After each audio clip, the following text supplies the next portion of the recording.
हम उसका एनालिसिस करते हैं और फिर हम देखते हैं कि उसको सॉल्व कैसे करना है। फिर उसका एक डिज़ाइन करते हैं मॉडल या उसका सोल्यूशन डिज़ाइन करते हैं। फिर उस सोल्यूशन को हम इम्प्लीमेंट करते हैं, क्योंकि हम कंप्यूटर साइंस के लोग हैं, सॉफ्टवेयर इंजीनियरिंग से रिलेटेड लोग हैं, तो हमें उसकी कोडिंग करनी है। इम्प्लीमेंट कैसे करेंगे? हम उसकी कोडिंग करेंगे, हम उसकी इम्प्लीमेंट करते हैं उसको आमतौर पर।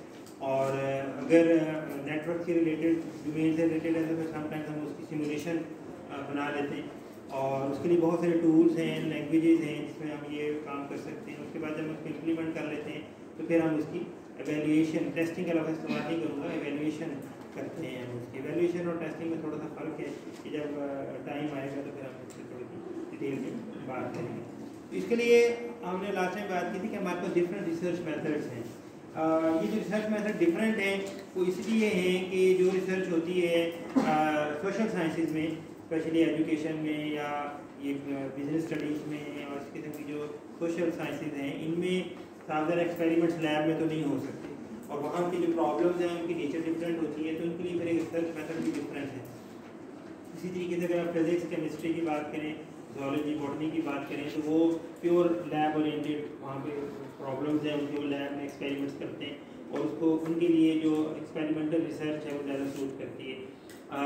इसके बाद जो मैथमेटिक्स है, स्टैटिस्टिक्स है, इंजीनियरिंग है और कंप्यूटर साइंस है, हमें ज़्यादा ये एम्पिरिकल जो रिसर्च मेथड है ये सूट करता है।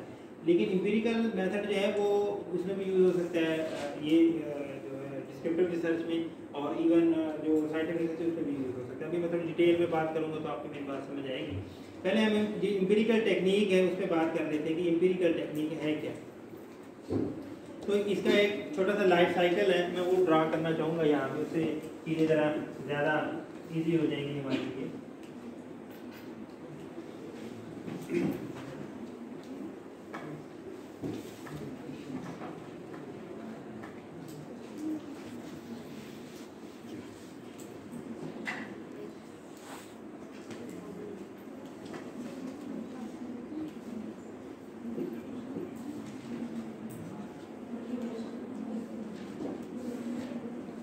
छोटा सा एक लाइफ साइकिल है इस एम्पिरिकल टेक्निक का।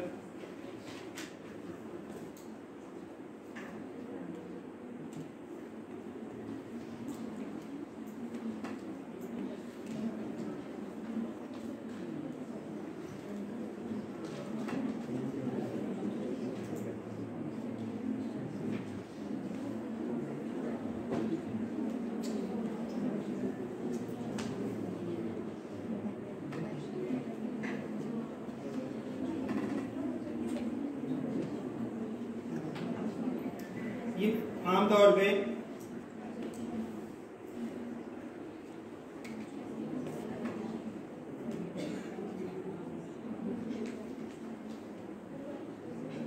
एक साइंटिस्ट था A.D. ग्रूट, ये उसका प्रपोज्ड एक जो एम्पिरिकल मेथड हम आमतौर पर यूज़ करते हैं, उसके प्रपोज्ड लाइफ साइकिल है। इसके 5 स्टेप्स हैं। पहला स्टेप जो है वो यहाँ से शुरू होगा, ऑब्जर्वेशन में, यहाँ से। तो हम क्या कहते हैं, फार्मूलेट आ रिसर्च प्रॉब्लम। रिसर्च प्रॉब्लम कैसे पता चलेगा? ऑब्जर्वेशन से, ठीक है। ऑब्जर्वेशन, अब ये 2-3 चीज़ें हो सकती हैं। एक तो आपने अपनी इर्द गिर्द डेली लाइफ में जो डिफरेंट फील्ड ऑफ लाइफ है, एग्रीकल्चर है, हेल्थ है, ट्रांसपोर्ट है, बिजनेस है, एजुकेशन है, किसी भी फील्ड में प्रॉब्लम है जो आप देखते हैं कि अक्सर देखने में आता है, तो आप ऑब्जर्व करते रहते हैं, तो आपने नोट किया होगा।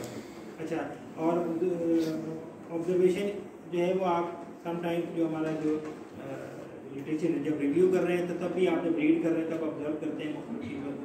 तो ये जो प्रॉब्लम आपने फार्मूलेट करना है, उसके लिए इसको सबसे पहले तो कहते हैं कि प्रॉब्लम आइडेंटिफाई करना है आपको। तो प्रॉब्लम कैसे पता चलेगा आपको?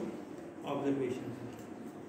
तो ऑब्जर्वेशन मतलब आप डेली एक एक्सपीरियंस से गुजरते हैं। फॉर एग्जांपल ये जो न्यूटन की थ्योरी थी जिसमें एप्पल गिरा था, तो वो जो उसकी ऑब्जर्वेशन थी कि उसने, हालांकि पता नहीं कितनी चीज़ें गिरती हैं और कोई बंदा नोटिस नहीं करता, कोई ऑब्जर्व नहीं करता, लेकिन उसकी ऑब्जर्वेशन थी कि उसने इस चीज़ को नोट किया और उसको स्टडी किया और बाद में फिर जो भी एक ग्रेविटी की थ्योरी थी वो सामने है। तो ऑब्जर्वेशन जो होती है वो बड़ी इंपॉर्टेंट है। ये पहला स्टेप है हमारा, जो जिस प्रॉब्लम में हमने काम करना है वो हम आमतौर पर उस ऑब्जर्वेशन, अपनी जो हमारी ऑब्जर्वेशन होती है या जो रिसर्चर है या जो साइंटिस्ट है जो काम कर रहा है उसकी ऑब्जर्वेशन होगी तो एक रिसर्च प्रॉब्लम को नोट करता है, आइडेंटिफाई करता है और फिर उसको बाकायदा फार्मूलेट को उसको प्रॉपर फॉर्म में लिखते हैं, प्रॉपर शक्ल में लिखते हैं उसको फिर हम कहते हैं कि फार्मूलेट का रखा, इसलिए यहाँ पे लिखा गया। अच्छा, उसके बाद सेकेंड पार्ट है इंडक्शन। यहाँ पे इसमें हम हाइपोथेसिस एक बनाते हैं, ठीक है। अब इंडक्शन में ज़रा मैं थोड़े पहले में से 2-4 बातें और पहले, ये हमारे पास 2 मेथड हैं उनको मैं बात करना चाहूँगा। एक है डिडक्टिव रीजनिंग और एक है इंडक्टिव रीजनिंग।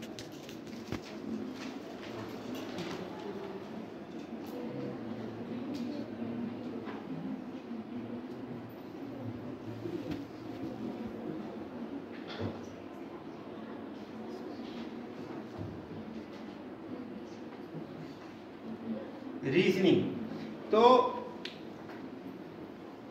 ये 2 तरीके हैं। हम आमतौर पर ये सारा दिन यही फॉलो करते हैं, लेकिन हो सकता है कि हम इनका नाम ना बताओ कि ये डिडक्टिव रीजनिंग है या इंडक्टिव रीजनिंग है। डिडक्टिव रीजनिंग पे पहले बात कर लेते हैं। Deductive reasoning goes from general to specific, top down, ठीक है। ये कुछ पॉइंट्स देखने हैं आपको, भी फिर एग्जांपल देता हूँ, सारा समझ आ जाएगा आपको। जनरल टू स्पेसिफिक मतलब टॉप डाउन। अच्छा, ये उल्टा है, ये स्पेसिफिक से जनरल मतलब बॉटम अप।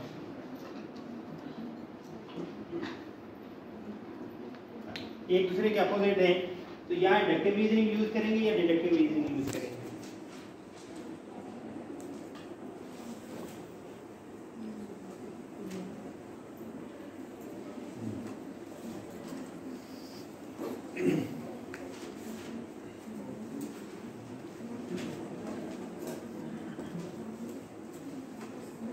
ये लिखे मत, मैं आपको प्रेजेंटेशन दे दूंगा, सब लिखा हुआ। डिडक्टिव रीजनिंग में क्या करते हैं कि हम कंक्लूजन ड्राइव करते हैं on the basis of proof, ठीक है। ये जैसा कुछ पॉइंट नहीं करना, मैं इसको एक्सप्लेन भी करता हूँ। अच्छा, और ये बेस होता है प्रीमाइज पे, बेस्ड ऑन प्रीमाइज।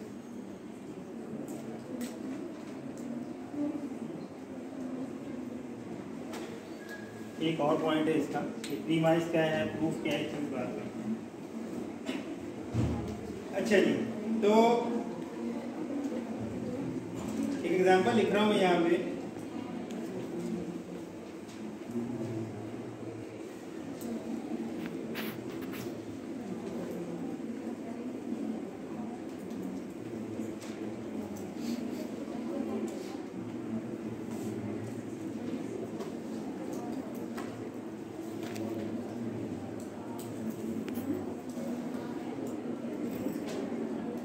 ये आवाज क्यों आ रही है?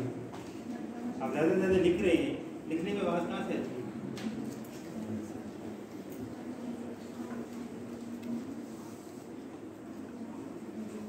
अच्छा जी, ये मैंने 2 प्रीमाइज लिखे। प्रीमाइज वो फैक्ट्स होते हैं जो हमें मालूम होते हैं। प्रीमाइज क्या होते हैं?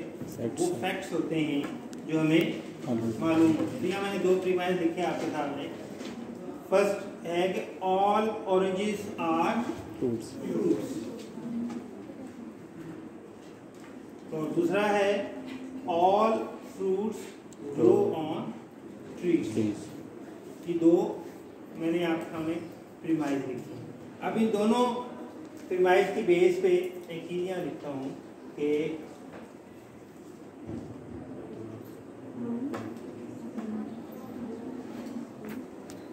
आंसर करें सीधी सी बात, क्योंकि ऑरेंज एक फ्रूट है तो फिर ऑरेंज ग्रोज ऑन ट्रीज। ये हमारा क्या है, कंक्लूजन।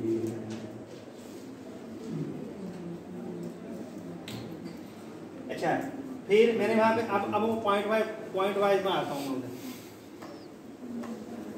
पहला पॉइंट क्या है, जनरल टू स्पेसिफिक। ये वाली स्टेटमेंट क्या है, जनरल। ये स्टेटमेंट क्या है, ये क्या है, ये स्पेसिफिक। ये सिर्फ ऑरेंजेस की बात हो रही है, ठीक है।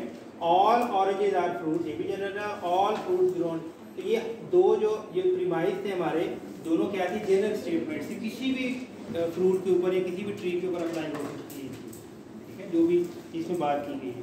अच्छा, तो लेकिन ये यहाँ पे हमने क्या कर दिया, स्पेसिफिक। तो जो कंक्लूजन होता है वो क्या होता है, स्पेसिफिक। यही हमने बात की कि हम जनरल से स्पेसिफिक की तरफ मूव करते हैं, इसे कहते हैं डिडक्टिव रीजनिंग, डिडक्शन, डिड्यूस करना, डिड्यूस वर्ब है, ठीक है। तो डिड्यूस में होता यही है कि आपके पास बहुत सारी चीज़ें होती हैं, हम उसमें से कंक्लूजन पे पहुंच जाते हैं, एक पॉइंट पे पहुंच जाते हैं, दिस इज कॉल्ड डिडक्शन। अच्छा, टॉप डाउन, ठीक है, ये टॉप डाउन अप्रोच है, ठीक है, कि मतलब जो भी जनरल कॉन्सेप्ट है उससे आप उसको कम करते करते करते करते एक सिंगल पॉइंट पे आ जाते हैं। उसके बाद है कि conclusion is drawn in the on the basis of proof. तो ये आपकी प्रूफ हो गई आपकी, ये जो ये इन दोनों स्टेटमेंट की बेस पे, ये जो ये आपने कंक्लूजन, ये जो स्टेटमेंट अब आपकी आई, ये आपका प्रूफ है बेस्ड ऑन प्रीमाइज। ये इन दोनों प्रीमाइज पे बेस करेंगे, जो ये प्रीमाइज कहेंगे, ये प्रूफ, ये जो आपने ये कंक्लूजन है, ये दोनों प्रीमाइज पे बेस करेंगे। वो चारों पॉइंट्स समझ आ गए। अब जो दूसरी इसी तरीके से एक मैं चीज़ और लिखता हूँ, all bachelors are single, Johnny is single. मैं दो प्रीमाइस बता रहा हूँ, कंक्लूजन आपने बताना है। ऑल बैचलर्स आर सिंगल, ये प्रीमाइस नंबर 1 है। जॉनी को पर्सन है, जॉनी इज सिंगल, तो जॉनी इज अ, तो आप इजीली कंक्लूजन पे पहुंच गए अगर आप on the basis of this two premise. ये टॉप डाउन अप्रोच यूज किया, ये आपने डिडक्टिव रीजनिंग यूज, ये जो प्रोसेस आपने यूज किया, आपने यूं आंसर बताया, तो ये कौन सा तरीकाकार यूज किया आपने, डिडक्टिव रीजनिंग, ठीक है। अच्छा, तो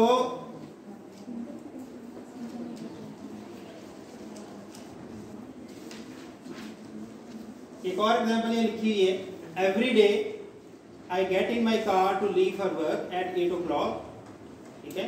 every day the journey takes 45 minutes and arrive at work on time, ठीक है। कहते मैं 8 बजे घर से निकलता हूँ, 47 मिनट लगते हैं और मैं हमेशा टाइम पे पहुँच जाता हूँ।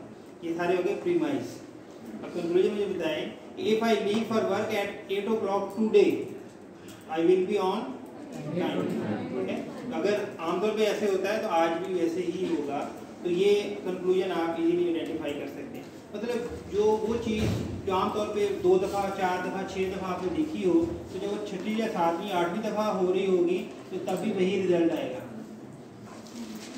ठीक है। एक एग्जांपल मैंने लास्ट सेक्शन में दी थी कि आपसे कोई ये आगे कहे कि जी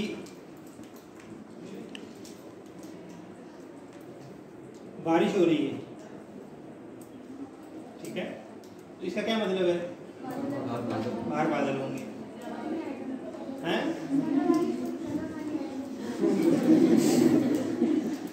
ज़्यादा बारिश होगी तो ज़्यादा बादल होंगे, और ज़्यादा बादल होंगे तो ज़्यादा पानी होगा। Very good. अच्छा, तो ये इंडक्टिव रीजनिंग है। आपको कंक्लूजन पहले बता दिया कि बाहर बारिश हो रही है, तो अब आप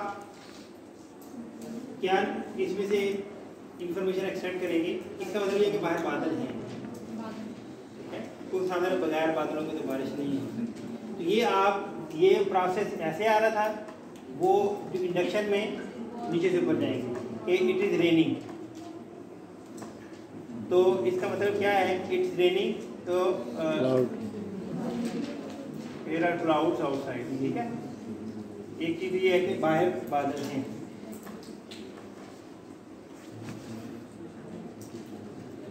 इसमें बॉटम अप, ये बॉटम अप है इसमें, और ये स्पेसिफिक्स है। बारिश तो अभी आप यहाँ बैठे ना, एक पर्सन इधर से आया, उसने कहा कि बाहर बारिश हो रही है, इसका मतलब है कि आज की तारीख थी, आज 23 तारीख है और अक्टूबर की 23 तारीख है और 3 बज रहे हैं तकरीबन। तो ये आज का स्पेसिफिक इवेंट है, स्पेसिफिक इवेंट है। तो अगर वो आपसे ये कहा जाता है कि बाहर बारिश हो रही है, तो आप इससे क्या इन्फॉर्मेशन एक्सपेक्ट करेंगे, आज ही हो रही है कि बाहर बादल हैं, ठीक है। तो इसमें आमतौर पे हम क्या करते हैं कि हमारे पास जो स्पेसिफिक इंफॉर्मेशन होती है, हम उससे ये एक जनरल इंफॉर्मेशन उससे एक्सट्रैक्ट करते हैं। तो इधर से इधर भी आ सकते हैं, इधर से इधर भी जा सकते हैं, दोनों तरीके मौजूद, ये इंडक्टिव रीजनिंग है, ये डिडक्टिव रीजनिंग है। बेसिक पॉइंट ये है कि अगर आप जनरल इंफॉर्मेशन से स्पेसिफिक की तरफ आएंगे तो ये डिडक्टिव रीजनिंग है, और स्पेसिफिक से जनरल की तरफ जाएंगे तो ये इंडक्टिव रीजनिंग है। ठीक है, तो यहाँ ये लिखा हुआ है इंडक्शन, यहाँ क्या लिखा हुआ है? ये इंडक्शन है, ये जो जिसकी मैंने इंडक्टिव रीजनिंग जिसकी मैंने बात की। ठीक है, तो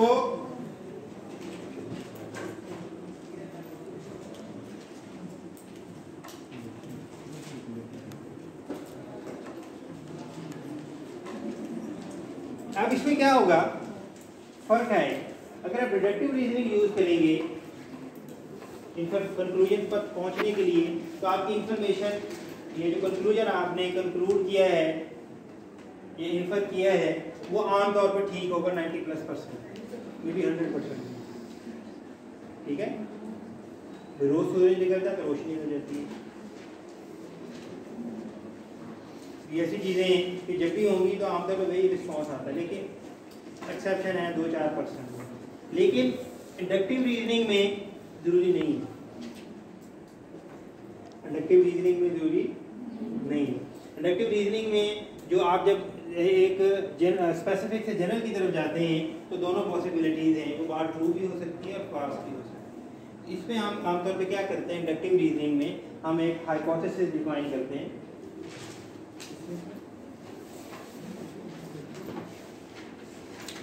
अच्छा, कैसे? वही मैं रीडिंग वाले एग्जाम्पल बात करता हूँ। सावधान है, आपसे अगर ये कहा जाए कि बाहर बारिश हो रही है तो एक हाइपोथेसिस हम यहाँ बनाते हैं कि जब बादल होते हैं, बारिश तब होती है जब बादल होते हैं, यह हाइपोथेसिस है। बारिश तब होती है जब बादल होते हैं। अच्छा, तो अगर आप ये कहा जाए कि बाहर बारिश हो रही है तो इसका क्या मतलब है? और अगर बाहर बारिश नहीं हो रही तो बादल नहीं है। अच्छा, तो ये हाइपोथेसिस हमारा ये है कि जब भी बारिश होती है तो बाहर बादल होते हैं। तो आप क्या करेंगे, आप बाहर जाके चेक करेंगे, तो अगर बारिश हो रही है और बादल भी मौजूद है, जिसका क्या मतलब है कि आपका हाइपोथेसिस, और अगर हाइपोथेसिस आपका क्या हो जाएगा? तो आमतौर पे ये प्रोसेस है एक अपने किसी भी चीज़ को प्रूव करने का। जो भी आप एक प्रॉब्लम लेते हैं उसको आपने सॉल्व करना है, तो उसको ये एक तरीका है, मैथमेटिकल तरीका है जिसको प्रूव करने का। तो आप एक हाइपोथेसिस बनाते हैं। फॉर एग्जांपल, पिछले दिन हम लास्ट 2 वीक से एक एग्जांपल डिस्कस कर रहे हैं, वो पानी से इंजन चलने वाले थे। तो अगर ये कोई काम करना चाहता है तो एक हाइपोथेसिस उसका क्या बनेगा कि पानी से, ठीक है, ये स्टीम से एक इंजन बन सकता है जो एनर्जी प्रोड्यूस करेगा। इंजन का तो यही काम है, एनर्जी प्रोड्यूस करने जिससे गाड़ी चलेगी। तो हम ये हाइपोथेसिस, उसके लिए क्या हाइपोथेसिस बनाएंगे कि पानी से एक ऐसा इंजन बनाया जा सकता है या स्टीम से एक ऐसा इंजन बनाया जा सकता है, आप पता नहीं पानी या स्टीम किसको यूज़ कर रहे हैं, बहरहाल तो जिससे एनर्जी प्रोड्यूस हो सकती है। ये का हाइपोथेसिस बन गया। अब आपको एक ऐसा इंजन बनाना पड़ेगा जो पानी की बेस पे एनर्जी प्रोड्यूस करेगा। अगर तो आप ऐसा करने में कामयाब हो जाते हैं तो आपका हाइपोथेसिस ट्रू हो जाएगा, और अगर आप ऐसा करने में कामयाब नहीं होते तो आपका हाइपोथेसिस फॉल्स हो जाएगा और वो प्रूव नहीं होगा। तो सेकंड स्टेप इस एम्पिरिकल मेथड में क्या है? थर्ड है, अच्छा अब ये हाइपोथेसिस तो शुरू में हम बना लेते हैं, मैंने बताया ना, अब उसको प्रूव करना है, ट्रू या फॉल्स, या वो ट्रू होगा या फॉल्स होगा, तीसरा ऑप्शन तो है नहीं। अगर हाइपोथेसिस के 3 ऑप्शन निकल रहे हैं ना, फिर वो हाइपोथेसिस नहीं है। हाइपोथेसिस वो स्टेटमेंट होगी जिसके 2 ही रिजल्ट होंगे, ट्रू और फॉल्स। उसका आंसर ट्रू या फॉल्स में होना चाहिए, ट्रू या फॉल्स। अगर ट्रू फॉल्स में उसका आंसर नहीं आ रहा तो फिर वो हाइपोथेसिस नहीं है। और अगर उसके 3 ऑप्शन आ रहे हैं, 2 की बजाय ट्रू फॉल्स में 2 ही ऑप्शन होंगे ना, लेकिन अगर 3 ऑप्शन आ रहे हैं किसी भी वजह से तो वो भी हाइपोथेसिस नहीं है। हाइपोथेसिस वो स्टेटमेंट होगी जिसका आंसर 2 आंसर पॉसिबल हो सकते हैं, ट्रू और फॉल्स। तो यहाँ हम हाइपोथेसिस हमने यहाँ पे फॉर्मुलेट कर लिया, बना लिया। अब इस हाइपोथेसिस को प्रूव करने के लिए चाहे ट्रू हो चाहे फॉल्स हो, हमें डाटा कलेक्ट करना पड़ेगा। वही बारिश वाली एग्जांपल लें एक दफ़ा बारिश हो रही है, जाएँ देखें बादल थे हाँ ठीक है, दूसरी दफ़ा जाएँ, दूसरी दफ़ा, तीसरी दफ़ा, आपने मतलब 5 दफ़ा आपने एक्सपेरिमेंट किया, 5वें दफ़ा जब भी बारिश हो रही थी तो बादल मौजूद थे, तो आपका हाइपोथेसिस क्या हो जाएगा? अच्छा, अब ये जो डाटा कलेक्ट किया उसकी बेस पे आपने टेस्टिंग करनी है। टेस्टिंग में आमतौर पर ना एक्सपेरिमेंट करते हैं और हम एनालिसिस करते हैं डाटा का कि डाटा हमें क्या कह रहा है। तो हाइपोथेसिस की अगर एक छोटी सी डेफिनेशन करें तो हाइपोथेसिस को क्या कहते हैं? Educated gas. गैस नहीं, एजुकेटेड गैस, पढ़ा लिखा गैस, मतलब बहुत इधर उधर की बात नहीं करनी, थोड़ा सा जो रियलिस्टिक भी हो। Yes no no. और एक चीज और है इसमें कि आपका जो हाइपोथेसिस है वो टेस्टेबल होना चाहिए, इसको आप टेस्ट कर सकें, ट्रू या फॉल्स। अच्छा जी, यहाँ पे टेस्टिंग में हम अपने हाइपोथेसिस को ट्रू या फॉल्स प्रूव करते हैं, ठीक है, on the basis of the data that we have collected in the previous phase. और आमतौर पे इसको हम अगर इस हाइपोथेसिस को लिखें ना, इफ P then Q, तो इसकी बेस पे इसको आप चेक करें। जी मैंने यही कहा, इफ P then Q का यही मतलब है। तो P क्या है? P हाइपोथेसिस होगा और जो इसका आंसर आएगा इसको कंक्लूजन या कॉन्सिक्वेंट कहते हैं। कॉन्सिक्वेंट वो चीज़ है जो कंक्लूजन में आप प्रूव करते हैं। अच्छा जी, जब आप उसको प्रूव कर लेते हैं, ट्रू या फॉल्स, ट्रू प्रूव कर लिया या फॉल्स प्रूव कर लिया, आपने एक चीज़ को आपने ये सारे चारों स्टेप कर लिए। पहले ऑब्जर्वेशन के थ्रू आपने सर्च प्रॉब्लम आइडेंटिफाई किया, फिर इंडक्शन प्रोसेस के थ्रू हाइपोथेसिस आपने फॉर्मुलेट किया, उस हाइपोथेसिस को प्रूव करने के लिए आपने डाटा कलेक्ट किया आपने, और इस डाटा की बेस पे आपने ट्रू या फॉल्स का आपने उसको टेस्ट कर लिया आपने, ठीक है। तो जब अगर ट्रू आपने साफ कर लिया, उसको प्रूव कर लिया कि आपके डाटा के मुताबिक वो ट्रू आ रहा है वो, तो यहाँ बात खत्म नहीं होगी, एक लास्ट स्टेप आपको परफॉर्म करना पड़ेगा, उसको हम कहते हैं इवैल्यूएशन। ठीक है, तो फॉर एग्जाम्पल इवैल्यूएशन कैसे? आपके दोस्त ने आपसे कहा है बाहर बारिश हो रही है, आप बाहर देखने के लिए गए, ऊपर छत पे खड़ा, तो ऊपर से ना 2-4 लोग ना पानी फेंक रहे हैं, आपने पानी देखा और आपने कहा बादल तो है नहीं लेकिन बारिश हो रही है, हाइपोथेसिस फॉल्स। हाइपोथेसिस फॉल्स ही हो गया ना कि बिना बादल के बारिश हो रही है, बादल नहीं थे बारिश हो रही है। तो हमारी बारिश की डेफिनेशन क्या है कि अगर ऊपर से पानी गिर रहा हो आसमान से तो बारिश हो रही है।